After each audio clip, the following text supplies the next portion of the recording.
انجام بتانا ہے۔ ہمارے بچے تو ذبح ہو گئے اسکولوں پر اور پڑھائیوں پر اور ٹیوٹر اور ٹیوشن سینٹر، ان بیچاروں کی جو پنپنے کی عمر تھی، بڑھوتری کی اور عقل کی گروتھ کی عمر تھی، وہ ساری برباد ہو جاتی۔ تو جو ہی سر نکالتے ہیں نافرمان ہوتے، چونکہ ان کے جو نیورونز ہوتے ہیں وہ 3 سال کی عمر میں اسکول جاتے ہیں، وہ جلنا شروع ہو جاتے ہیں۔ اسی میں پیچھے سے کرنٹ زیادہ آ جائے تو یہ پھٹ جائیں گے، ٹوٹ جائیں گے۔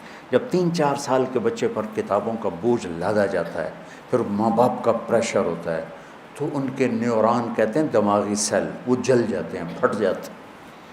پھر جو بڑے ہوتے ہیں نہ ماں باپ کی سمجھتے ہیں نہ کسی اور کی سمجھتے ہیں، وہ اپنی کرتے ہیں، اپنی موج میں ہوتے ہیں۔ ہدایت محبت سے، پیار سے کسی کو بتا دینا، آگے وہ لے لے تو ٹھیک ہے، نہ لے تو میرا ذمہ ختم ہو گیا۔ ھذا بلاغ للناس۔ یہ قرآن چونکہ عربوں پہ اترا ہے، ان کی زبان میں اترا ہے، ان کی معاشرت کو سامنے رکھ کے اترا ہے، تو ان کے اندر میں اتر گئی بات۔ ہدا سمندر میں پہاڑ کی اس چوٹی کو کہتے ہیں جو پانی سے باہر نکلی ہوئی ہو اور چمکدار ہو، سورج کی شعاعیں پڑنے سے چمکتی ہو۔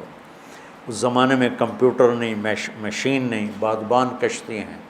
رات کو سفر کرتے تھے تاروں کو دیکھ کر، تاروں کی مدد سے سمت طے کرتے تھے کہ مشرق ہے مغرب ہے۔ صحرا میں اب بھی آبادی ہے، سعودی کے، قطر کے۔ تو میں نے ایک بدو سے پوچھا جو صحرا میں رہتا ہے کہ تم لوگ تو ریت ہی ریت، راستہ کیسے پہچانتے؟ ویسے چلتے ہیں جیسے لکھا ہوتا ہے لاہور 90 کلومیٹر، اس طرح چلتے ہیں ریت۔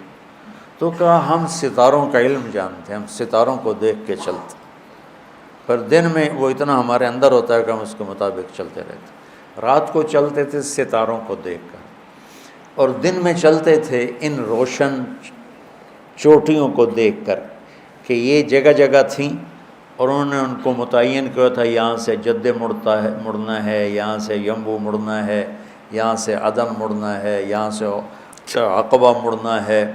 تو وہ ان نشانیوں کو اگر کھو دیتے تھے تو بھٹک جاتے تھے، اور اس زمانے میں کوئی مواصلات نہیں تھے کہ بھئی ہم بھٹک گئے ہماری مدد کو پہنچو، ایسا تو پھر وہ کشتیاں برباد ہو جاتی تھیں۔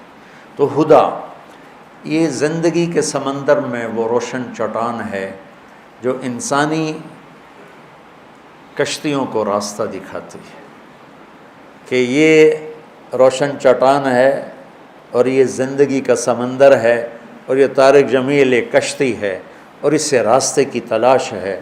تو اللہ کہتا ہے اس چٹان کو سامنے رکھ، یہاں سے تیرا راستہ دنیا کی عزتوں کو بھی جاتا ہے اور آگے جنت کو بھی جاتا ہے۔ وہ کیا ہے؟ یہ ہے وہ کتاب، ہدن للمتقین۔ سورہ فاتحہ میں ہم نے کہا یا اللہ ہمیں وہ چٹان دکھا۔ یہ عربوں کے معاشرت کے لحاظ سے ترجمہ کر رہا ہوں، ویسے تو ہدایت ہے سیدھے راستے کی رہنمائی فرمانا، پیار کے ساتھ، نرمی کے ساتھ۔ اوے نماز پڑھ، یہ بھی ہدایت کا راستہ، میرے بھائی آپ نماز ادا فرما لیں۔ تو یہ ہدایت، پہلی ہدایت نہیں، پہلا سوٹا ہے، دوسری ہدایت کا راستہ دکھانا ہے پیار محبت سے۔ تو وہ روشن چٹان جو انسانوں کو راستہ دکھاتی ہے پانی کے سمندر میں اور منزل کا پتہ بتاتی ہے، زندگی کے سمندر میں انسانی کشتیوں کے لیے قرآن وہ چٹان ہے جو انہیں زندگی کا پتہ بتاتا ہے، آخرت کا پتہ بتاتا ہے اور صحیح منزل تک پہنچا دیتا ہے۔ جب اللہ نے ہم نے اللہ سے دعا مانگی یا اللہ میں ہدایت دے، تو اللہ نے ہماری دعا قبول کر کے فرمایا الف لام میم ذالک الکتاب لا ریب فیہ ھدی للمتقین۔ لو تم نے مجھ سے ہدایت مانگی تھی نا، تو لو یہ کتاب آ گئی، یہ ہدایت کا ذریعہ ہے، یہ ہدایت کا سامان اور سبب ہے۔ اور یہ ذالک الکتاب لا ریب فیہ میں ایسا دعویٰ ہے جو کائنات میں نہ کوئی کر سکتا ہے، نہ کرے گا، نہ کسی کے بس میں ہے سوائے اللہ کے۔ جو کچھ اس میں لکھا ہے اس میں کوئی شک نہیں۔ شک خود عربی زبان کا لفظ، ریب کا ترجمہ شک نہیں ہے۔ شک کسے کہتے ہیں؟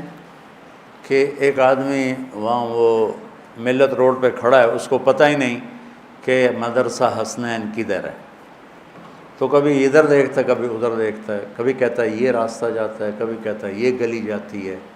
اس کیفیت کو شک کہتے ہیں، اس میں یہ کیفیت شدید ہے۔ دوسرا لفظ ہے مریا، وہ بھی دماغی شک والی کیفیت ہوتی ہے، لیکن شک سے ذرا ہلکی ہوتی ہے کہ وہ اس کو تھوڑا گمان ہو جاتا ہے کہ یہ جو ڈبل روڈ جا رہا ہے نا، یہ جا رہا ہے مدرسہ حسنین کو، اور ہو سکتا ہے یہ بھی ہو، لیکن مجھے لگتا ہے یہ ہے، اس طرح ہو گیا، ایک طرف خیال واضح زیادہ ہو گیا، ٹھیک۔ اس کو کہتے ہیں مریا۔ ریب کسے کہتے ہیں کہ وہ یہاں گرین ٹاؤن چوک پر آتا ہے اور ایک سیکنڈ کے لیے کہتا ہے مدرسہ حسنین کدھر ہے؟ اب یہ کدھر ہے بھی پورا نہیں ہوا کہ اس کی نظر پڑ جاتی ہے ہمارے بورڈ پر مدرسہ حسنین، وہ کدھر، وہ یہ بھی زیادہ ہے، یہ بھی زیادہ ٹائم ہے۔ ایک لمحے کے تردد کو عربی میں ریب کہتے ہیں، ایک لمحے کی ابتدا میں تھوڑا تردد اور اسی لمحے کے آخر میں وہ تردد ختم ہو گیا، اسے عربی میں ریب کہتے ہیں۔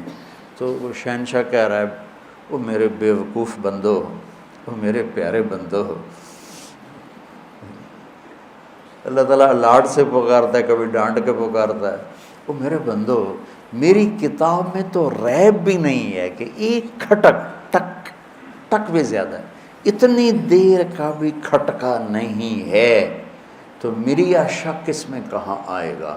جو اتنی طاقتور کتاب ہو، تم اسے چھوڑ کے لوگوں کے پیچھے بھاگ رہے ہو، کتنے بے وقوف۔